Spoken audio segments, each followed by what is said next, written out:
Welcome to Caregiving Club On Air. This podcast is dedicated to the millions of family caregivers who want wellness tips and self-care solutions, who seek expert advice, and who want news about healthy aging and how to create well home design in our forever homes. I'm Sherri Snelling, a corporate gerontologist, author, and educator, a TV interviewer, host, and news commentator.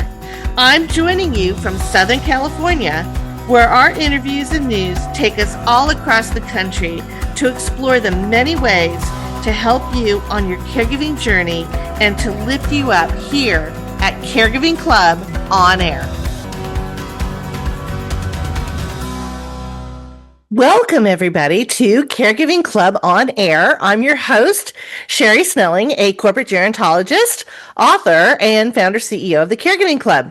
So for this April episode, we are going to be celebrating April as the National Month of Hope, but also April is our Stress Awareness Month, and we have the perfect guest because he's going to cover both of those topics with us, which is really exciting. And his name is Keith Saggers. He's the co-creator of NeuroFire, which you're going to learn a lot more about. But he's also the author of the upcoming book, The Law of Hope.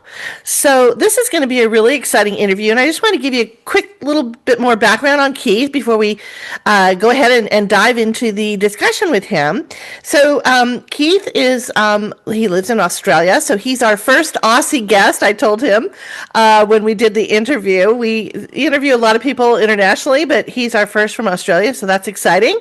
But his official bio states that he's a survivor, he's a life builder, he is someone who has adapted where there was no script and only response. And so in his writings and in his workshops that he does, Keith blends lived experience with the neuroscience of how we function under the pressures and stressors that continue to hit the nervous system. So as you guys know, this is something near and dear to my heart. In Me Time Monday, I explored the neuroscience of wellness and joy and balance in life. And obviously, how do we combat that stress response, which is exactly what Keith is going to talk to us about more today. So it's going to be a really wonderful discussion. Now, a little bit more about NeuroFire. It is a neurobehavioral performance system built on a simple confronting truth. You can't heal, be resilient, or evolve when you're trying to biohack a system that's under threat and is locked. That's really fundamental when you think about it. But Keith is going to he's going to help us take that journey and understand that a bit more and how it applies to our own stress response and things that are going on in our lives. And at the core of his philosophy is this: hope isn't a feeling. It's a trainable biological driver. And every peak state, every recovery tool, every performance edge flows downstream from it. Okay, lots of really interesting thoughts there. So I don't want to take up any more time. I want to get into this wonderful discussion with our guest, Keith Saggers. So for April, which is, as we know, Stress Awareness Month, I have a really exciting guest.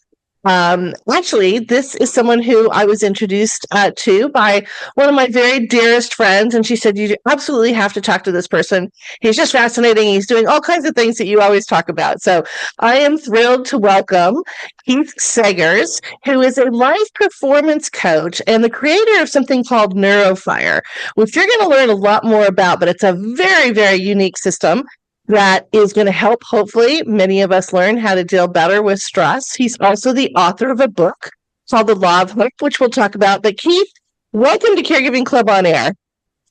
Well, thank you for welcoming me, and say hello to everybody in California and across the United States. So a big hello from Sydney, Australia.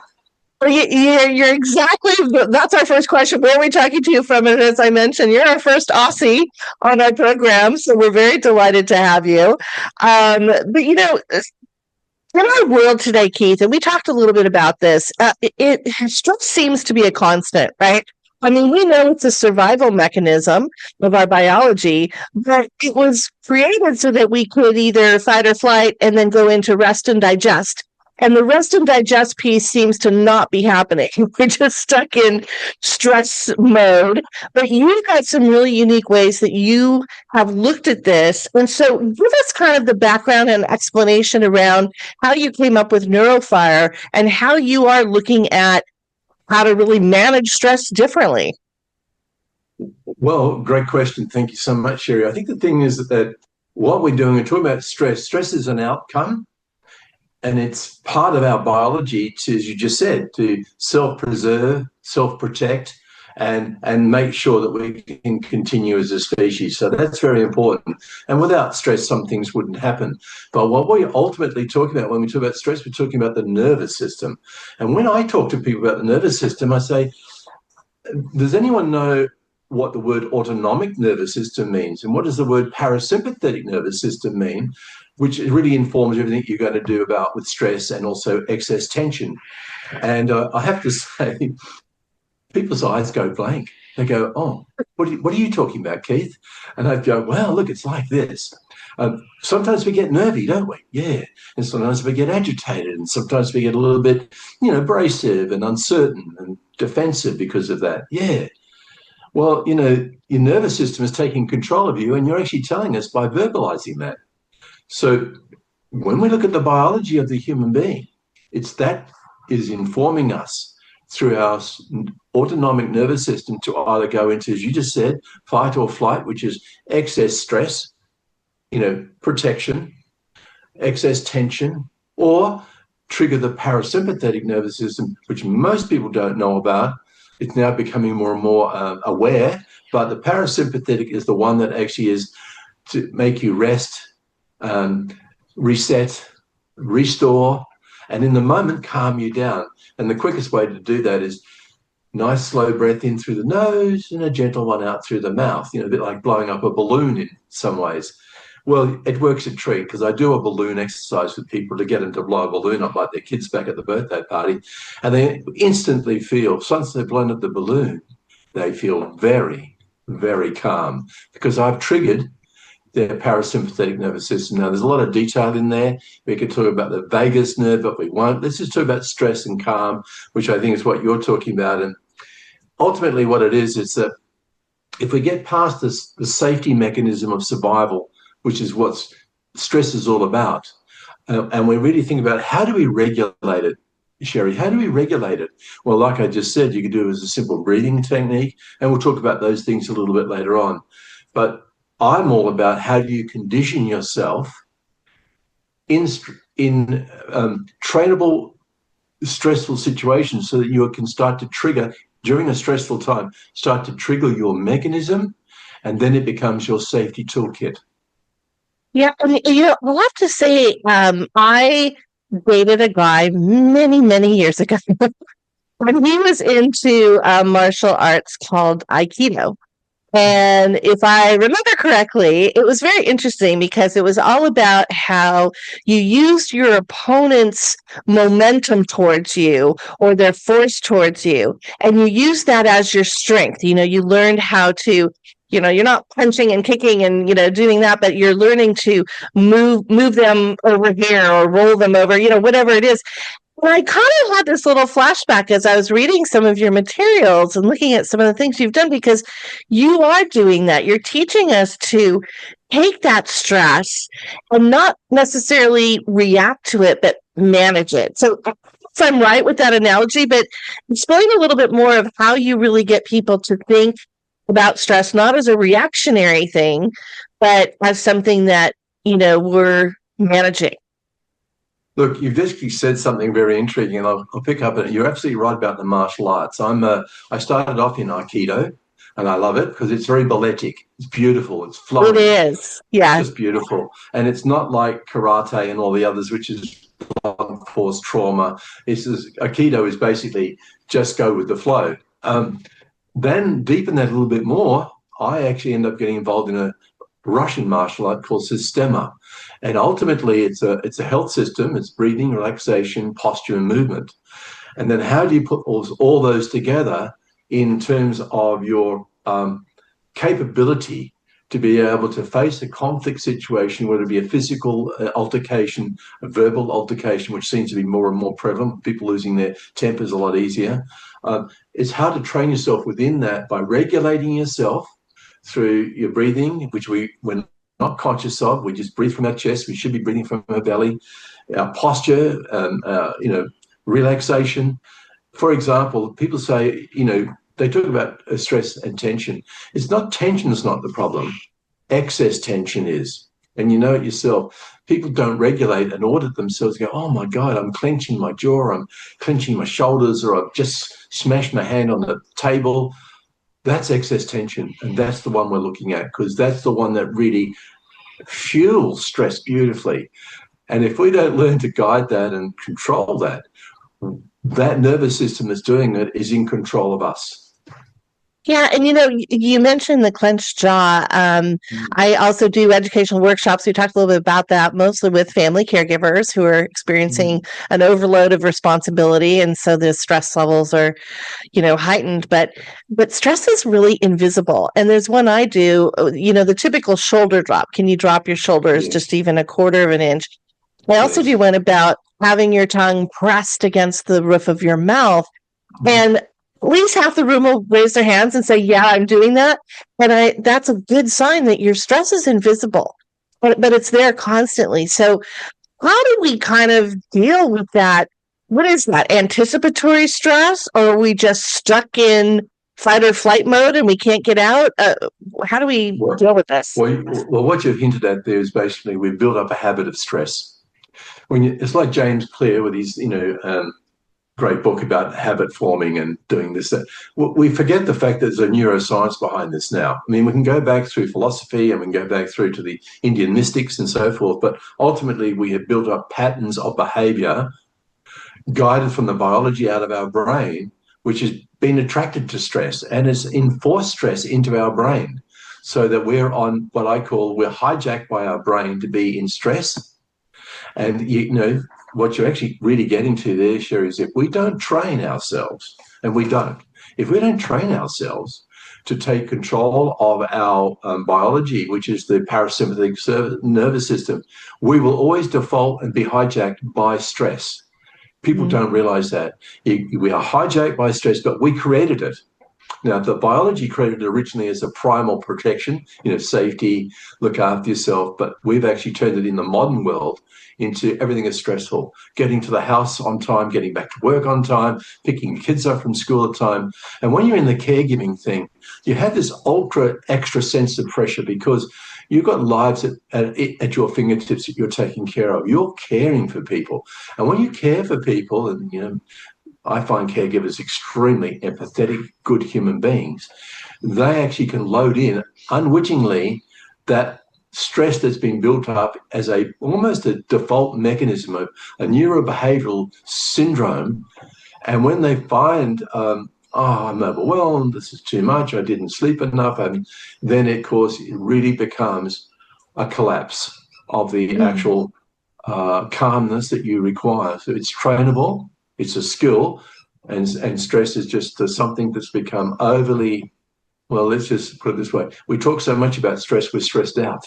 Yeah, exactly. I feel like we've been talking about it forever. I don't know that we're really solving it or taming it as much as we'd like. One thing I love about your NeuroFire concept and program is that so often out there, and I do a lot of work with employers, and it's tough for employers because, things like being a family caregiver is not a one size fits all. Everybody has a lot of different needs, but everybody feels stress.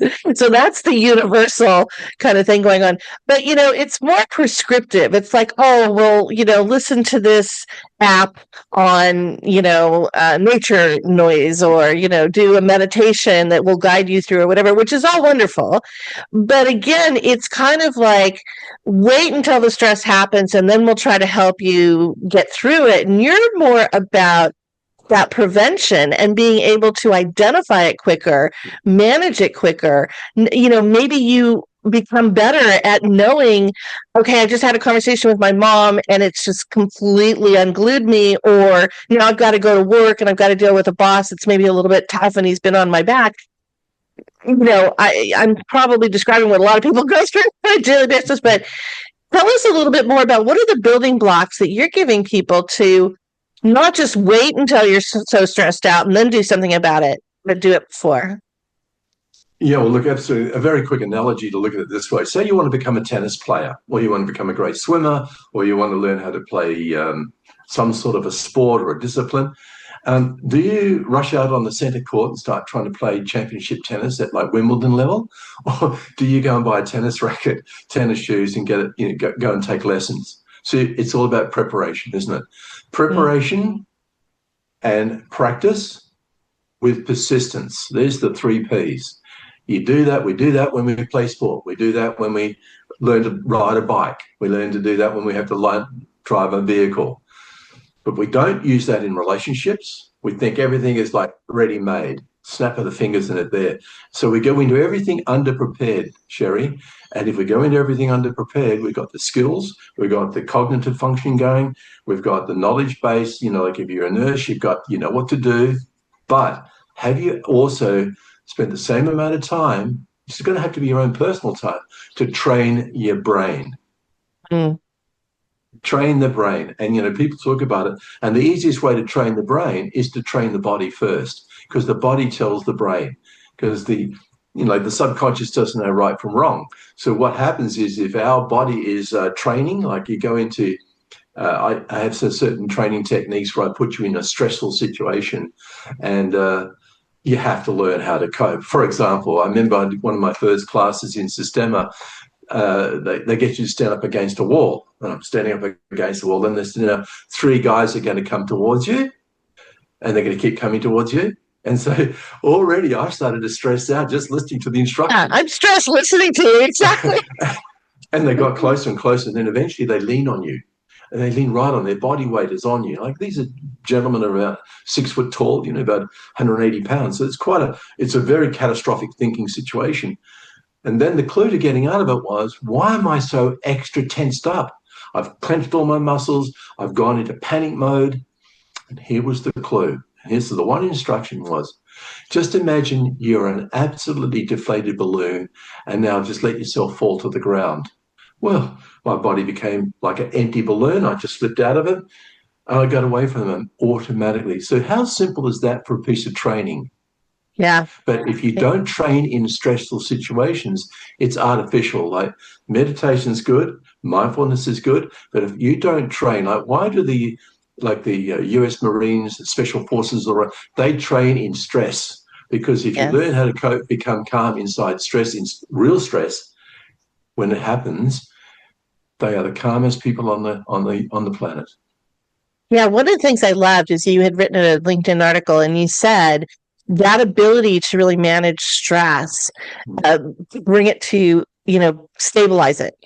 Yes. And the word stabilize triggered me to think in gerontology, we're trained to look at balance. How do you get everything back into balance as quickly as you can so that everything's functioning, optimally? Let's talk a little bit about your book, because it's got obviously some, dealing with stress and stuff, but also dealing with hope. And so the book is called The Law of Hope, for the first time ever, Why Resilience Needs Hope, the ultimate biohack, which I love. So tell us more about this concept of hope and how maybe we should rethink hope. Yeah, well, and also this is very linked to your parasympathetic nervous system. Hope is actually a biological driver. We think of hope as a cognitive construct. It's wishful thinking, fingers crossed, or I hope you'll feel better today. So what we've done is we've normalized the word hope to be meaningless. In other words, why I look at it is like this: hope is hopeless without action. And that's the clue. So if you have a submissive hope wish, nothing comes true because you're not activating it. Because hope actually is a very primal part of our DNA. Because without hope, that tomorrow I might be able to eat tomorrow, I might have better shelter tomorrow, or I won't be attacked and physically injured. So hope is always a residual part of our DNA's biology. Now, people don't know how to trigger hope. They think, oh, well, I'll go to church, or I'll go and do some meditation, I'll take a pill. But you see, it's not any of those things. It's something that you can train within you And it's very simple. It comes down into like hope is hopeless without action. Hope also is the seed of courage. And the seed of courage is the actual fuel for resilience. Most people don't understand these things, not because of any particular reason. She says, I just felt it was time to talk about it. And because I do all of this in my training, my actual personal training in martial arts, I realized that this is something that's being kept into the martial arts area. It needs to be brought out. So I'm trying to extend all the stuff that other people have done in neuroscience and in martial arts and brought it into a book. Now I'm actually just in the middle. The draft that you've got, I'm actually just deconstructed the whole book. I put myself to the test. I deconstructed it. I poured in a lot of new material, and I'm now in the process to be finished by tomorrow, hopefully, a reconstituted book. They're going to have a lot more exercises in it, a lot more tips and techniques in it. Think of it more as a manual for life, but very pragmatically so, but inspiringly so, because ultimately I'm talking about you, the person. I'm caring about you as the person. And I'm trying to give you the toolkit for that, but not with the usual rhetoric. There's so much rhetoric, what I call motherhood statements out there, Sherri, that people, like when I go and run workshops, they go, I've never heard anyone talk like you before. Where did this all come from? I said, well, as a child, I had a very traumatic childhood. And so I learned very quickly to scan the room and look at other people, watch what they're doing. How could it affect me? How could I relate to them? So now I've taken on some self-honesty and self-responsibility. There's two words that most people don't like to do. And the third word is self-discovery. We talk about get to know yourself, but people don't know what that really means. Like, that's not sitting on a rock in the middle of a river. That's not sitting in a cave for 30 years. Get to know yourself. I can show you that in about 45 seconds. So all these techniques are making available to the general public in my book. Well, what I love about your hope is action, kind of direction to people is it, one of the things I trained for in gerontology was the inner locus of control versus the external locus of control. So very often when we have sadness or frustration or anger or stress or whatever it is, it's because those external forces are taking over and we fear the lack of control of ourselves and our reactions. So what you're saying is put back that inner locus of control, use hope, but not as just something you say to yourself, something you actually do, which I love. I think that's perfect, I think it is. And look at the world at the moment right now. We need hope more than ever, but we don't need it as a slogan. We don't need another motto. We don't need another meme about it.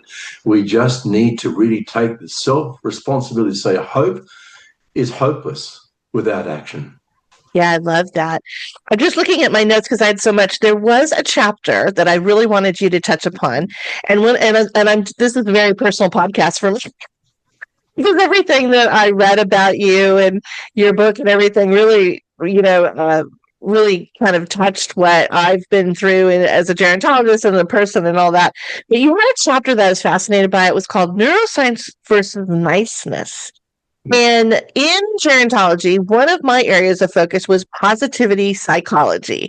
And you talk about how positive thinking fails under pressure without physiological, sorry, not the psycho, but the physiological regulation. So tell me more about that.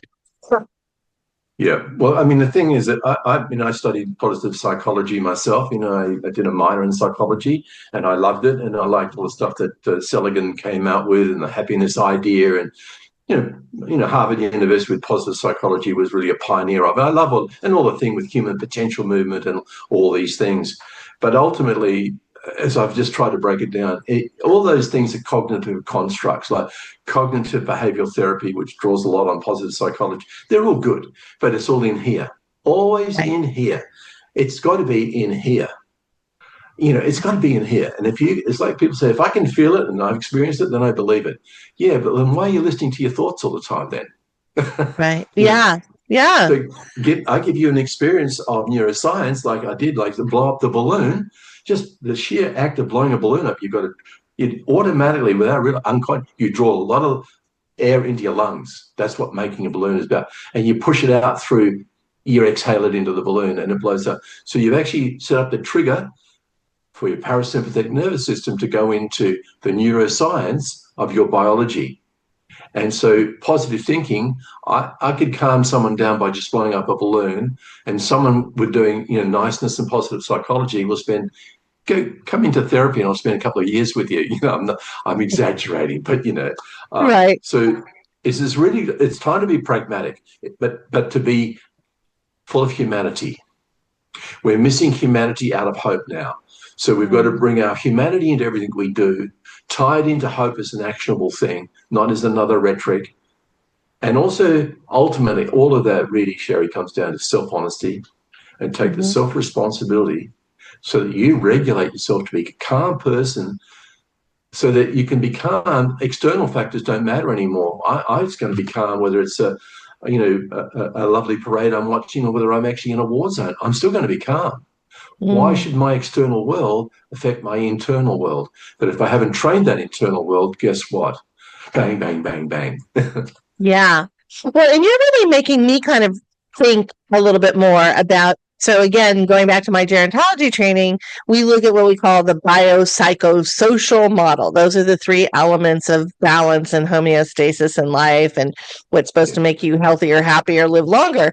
But what was missing a little bit that I'm hearing from you now, which is really so interesting, is so the positive psychology is more about the psycho side, the brain and cognitive thinking and all of that, but we're not acting on it. And what you're saying is the true balance of that model is to not just have, we know that if we're stressed or if we're more positive in life, then it's going to help us with our health. But what you're saying is take it one step further, actually do more action that connects those things rather than just kind of passively say, well, if I'm thinking positively, I'll live longer, right? I want to step on the tennis court prepared and ready to play a great game of tennis. But if I don't practice it beforehand and build up a pattern of competency, what is the point? Yeah. That's the way to look at it. When I simplify it like that, people get it. Oh, God, I never thought of that. I said, you can't think your way into a tennis match. You can practice and get it into your biological roadmap if you want. Mind map will happen automatically. So when people get on tennis courts and they suddenly explode and they get anxious and angry, they are actually reacting to what their brain is telling them. And that's old patterns. They're old patterns.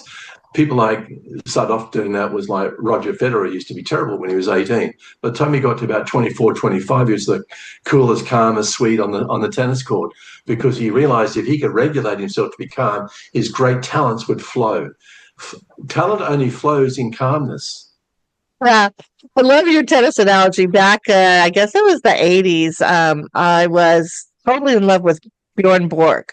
Oh. And I remember the great matches between him and McEnroe. McEnroe was just all over the place. Throwing his racket, racing into the referees. Yeah. Bjorn he never gave up what he was feeling, No. And look, we also need to be, we're generalizing to a fair degree. There are some people who actually use the fuel of anger and irritation and frustration to increase their performance, which gives them a certain spike of cortisol and adrenaline. But we're talking about exceptional cases. We're trying to be, as human beings, as modulated, as regulated as possible so that we can function to be the best that we can be. And when we walk in the room, which might be full of tension, or there might be like a patient that's very upset, you want to walk in so they can feel your calm preceding you. Right. And, we've all had that experience. We've gone into a strange room and there's one or two people in that room that are very calm and you feel yourself drawn to them because they've regulated themselves. Well, you brought up something that I wrote about in my book, Me Time Monday, that's fascinating to me, and that's vibrational energy. And how we do sometimes, morph our emotions, morph our mindset with the people that we're around, good and bad, right? And I think that's really kind of fascinating. But one other thing I wanted to go make sure we get in here, because all of this conversation, Keith, is just so fascinating to me. But in your NeuroFire program, you talk about things like calm and agency and clarity. And the training that you've been talking about, building up those performance skills. that lead Yes. to self-mastery and ultimately resilience. And one of the things we hear so often right now in our society is how, particularly a younger generation, just lacks any kind of resilience. This then, cascades into mental health issues and all of that. So talk a little bit about what are the techniques or tools or tips that you have for that resilience building? Well, I bring that in through the four pillars, which was the breathing, relaxation, posture, and movement. And I have in modules for each one of those. And each one of those, there is certain training drills to do. So I use those drills to give people the opportunity to go into that space to be able to understand what does breathing really mean. And I'm not just talking about box breathing. Like there's a technique that Andrew Huberman's been talking about for ages, and people use it now in the special forces. A very simple one called the physiological sigh. It's so simple. You take a big deep breath in through your nose, into your belly, only 2/3, hold, and then take the next 1/3 and fill it all up, and then exhale out through your mouth gently.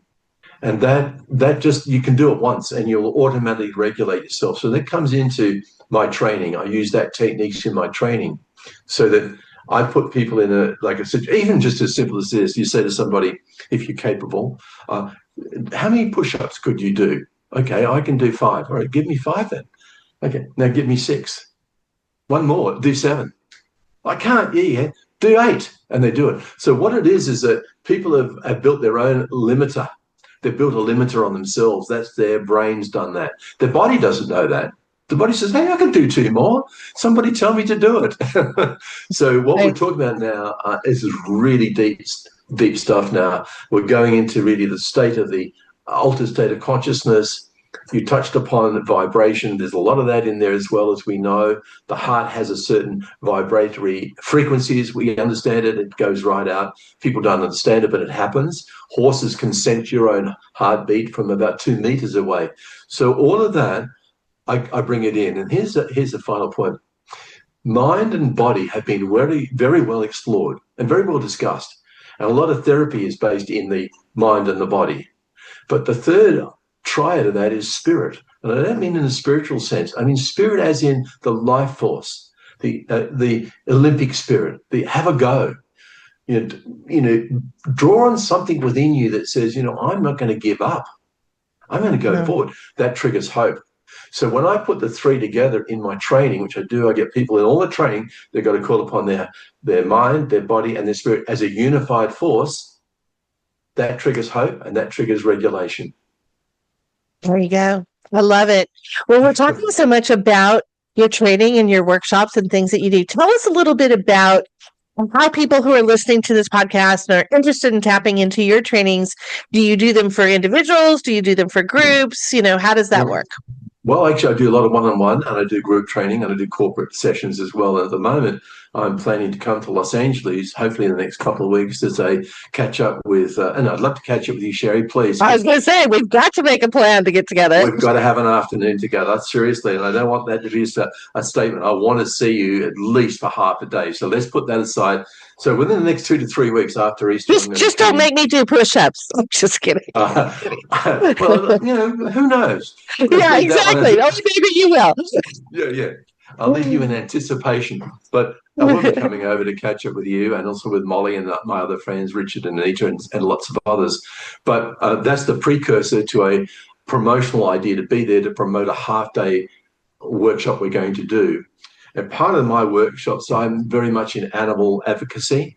And so we're tying in that some of the proceeds out of the things that I'm going to be doing in Los Angeles over the next. Well, I love this. And I just, again, fascinated by your work, Keith. And it's so inspirational to see. And I'm looking forward to meeting you in person. Tell our audience where they can find more information about you. Yes, just on LinkedIn. I think that's the best place to go. Go on LinkedIn, look up Keith Saggers, Sydney, Australia, and there's a big profile there. There's a bio. There's a lot of posts that I put up which give you a lot more insight, digs deep, and you have done that too, Sherri, thank you. So go straight to Keith Saggers on LinkedIn, and you've seen me on camera, so you know what I look like, and enjoy the journey. enjoy the journey. Indeed, enjoy the journey, and you enjoy your journey over here. We can't wait to see you. Thank you for joining us on this episode. A reminder, you can find more information in my book, Me Time Monday, The Weekly Wellness Plan to Find Balance and Joy for a Busy Life, or visit MeTimeMonday.com or CaregivingClub.com. I hope you enjoyed this episode of Caregiving Club On Air. Please hit the subscribe button to listen to us on Spotify, Apple and Google Podcasts, Amazon Music, SiriusXM, iHeartRadio, Pandora, as well as other listening channels. Check out all the resources and article links on our episode guide page at caregivingclub.com. Just hit the podcast tab at the top and email us with comments and questions at podcast@caregivingclub.com. Thank you again for listening, and take care and stay well.